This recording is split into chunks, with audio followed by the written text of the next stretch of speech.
Hello guys. Ngayon ipapakita ko sa inyo kung ano yung mga Windows key shortcuts na maaaring hindi nyo pa alam sa Windows 10 at pwede itong makatulong sa mga pang-araw-araw nyong ginagawa sa inyong computer.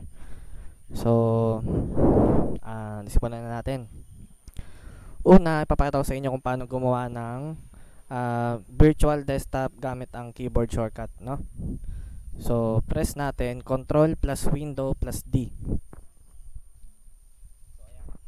Meron tayong panibagong desktop. Magagamit nyo to pagka halimbawa gusto nyo ng magkahiwalay na browser sa kabilang window, sa kabilang desktop siya, pwede yon. So, press natin yung Windows plus Tab para makita natin yung mga desktop, virtual desktop natin. So, ayan. Ito yung desktop 1 kung nasaan ako kanina. Then, pwede tayong bumalik doon sa desktop 3. Okay. So, next is yung paano palabasin ng task manager gamit ang keyboard lang. So, press natin yung Control plus Shift plus Escape. So, ayan. Pag halimbawa, may hindi kayong kayang ma-close na program, pwede nyong palabasin ang task manager gamit ang keyboard at i-close ang program. Next is yung paano makapag-screenshot gamit ang keyboard. Para syempre pag may gusto tayong picturean o screenshot sa ating web browser, merong way para makapag-screenshot tayo ng mabilis. So paano yon? Press lang natin yung Windows plus Shift plus S. So ayan, nakikita nyo na pwede ako mag-screenshot gamit lang ang keyboard shortcut. So next, paano palabasin ng File Explorer gamit ang keyboard. So press natin Windows plus E. So ayan, para mabilis nyong ma-access ang ating File Explorer. Ngayon, meron pang isa.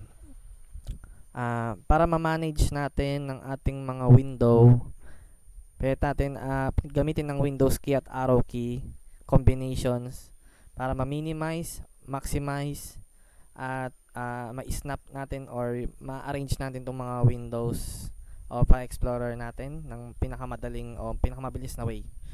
So, press natin yung Windows plus down. Okay, yun yung minimize. Then, Windows up. Yun ang maximize. Pagka Windows left and right, i-snap niya yung File Explorer natin. So ito ang Windows left, so Windows right. Okay. Next,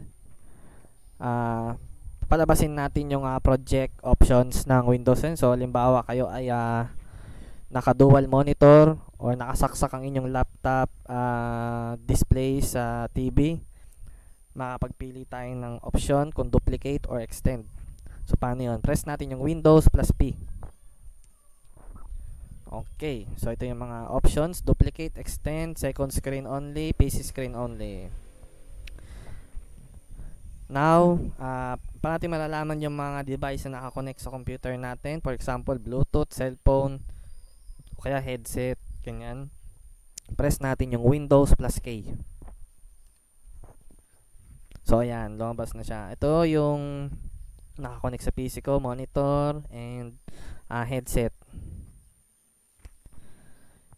Next, ito isa tong shortcut sa browser para ma-undo natin yung mga tab na na-close natin.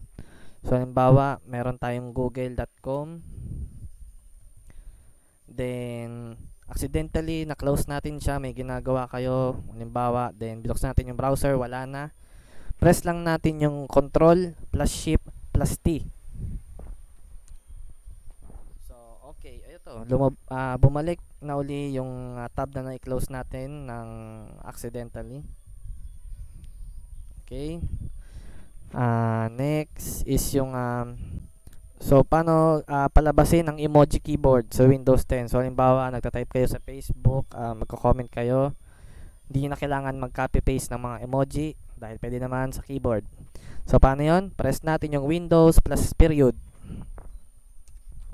Ayan. Kita nyo? Meron na tayong emoji keyboard sa Windows 10. Pwede natin palabasin ang Windows search gamit ang keyboard. So, press natin yung Windows plus Q. Yan. Pwede tayong mag-search. Then, pwede tayo gumamit ng screenshot with search. Bawa, itong bowl. Search natin itong bowl. Isa-search niya yung picture ng bowl.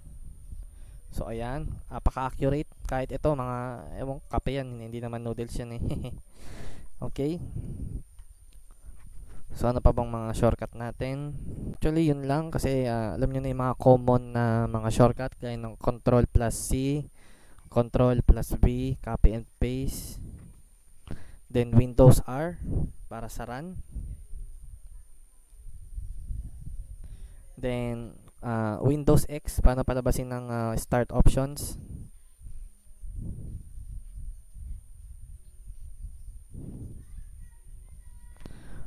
So, actually marami pa, hindi ko lang maalala yung iba. So, kaya ito na lang muna sa ngayon. Marami pong salamat sa panonood.